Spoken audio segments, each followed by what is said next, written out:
Since the moment he was born, Prince Abdul Mateen was groomed to be the golden boy of Brunei, a prince among princes. The whole package: looks, charm, athleticism, and a bank account so fat it could put a hippo on a diet. But nothing could have prepared his father, Sultan Al Brunei, for what was about to happen. One moment, he had a son fit for a fairy tale. The next, the Sultan found himself staring at an unrecognizable version of his boy, and let's just say tears were shed.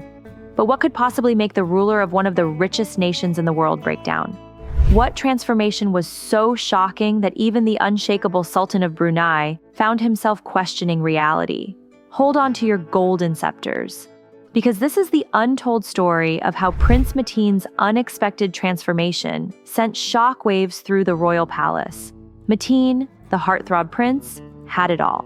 Trained in the military, he looked like an action hero straight out of a Hollywood blockbuster, a polo-playing, jet-setting, Ferrari-collecting prince with a jawline sharp enough to slice diamonds. He was the very embodiment of Brunei's regal traditions, standing as a symbol of discipline, honor, and an unwavering commitment to his country's heritage. That is, until he wasn't.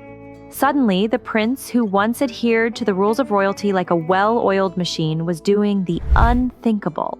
No, he didn't shave his head and move to a monastery, although that would have been equally dramatic. Instead, Mateen made a choice that defied centuries of royal customs. He married for love.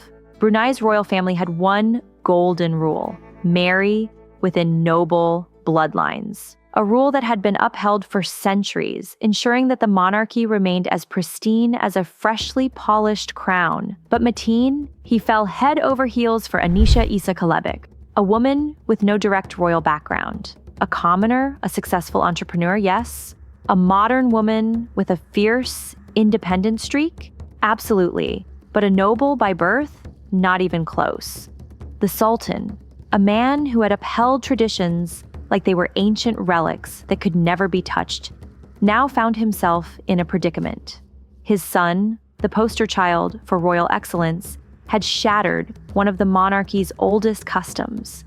And instead of putting his foot down like a true authoritarian ruler, the Sultan did something no one expected. He gave his blessing.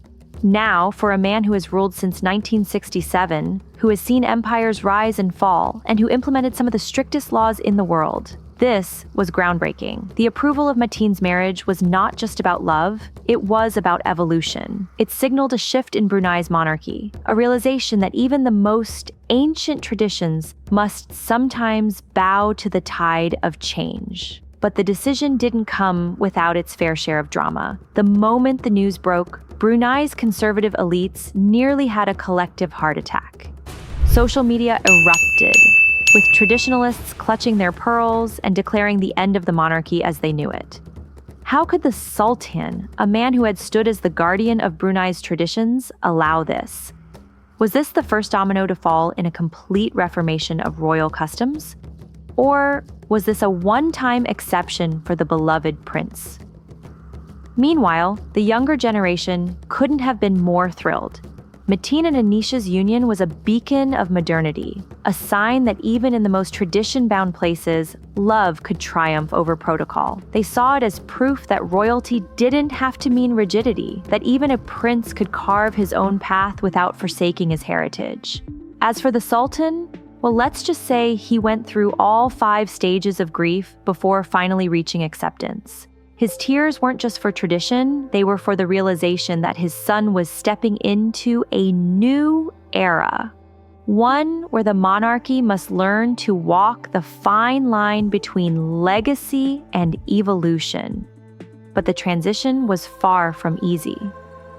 In the weeks leading up to the royal wedding, the Sultan wrestled with conflicting emotions. As a father, he wanted his son to be happy. As a ruler, he feared the precedent this marriage would set. Late-night discussions with advisors, intense family meetings, and even a few moments of self-doubt clouded his usually firm decision-making. How could a leader known for upholding the strictest traditions now find himself bending one of the most fundamental royal customs? The pressure from traditionalists was immense. High-ranking officials, family members, and religious leaders voiced their concerns, reminding him that a monarch's role was to preserve the past, not rewrite it. Yet he couldn't ignore the undeniable truth. His people were changing. Brunei's younger generation saw Mateen's choice as a step forward, a sign that the monarchy was not just a relic of the past, but an evolving institution that could still hold relevance in the modern world. And so as the royal wedding unfolded in all its opulent glory, the world watched. Lavish ceremonies, intricate traditional attire, and a spectacle that blended Brunei's deep-rooted customs with a touch of contemporary elegance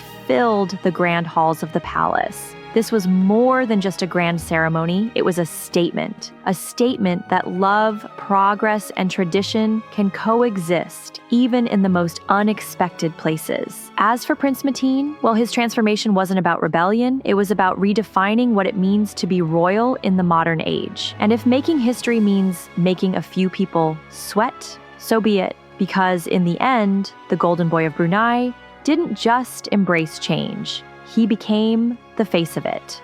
And as the Sultan wiped his tears, perhaps he realized that sometimes the hardest decisions pave the way for the greatest legacies.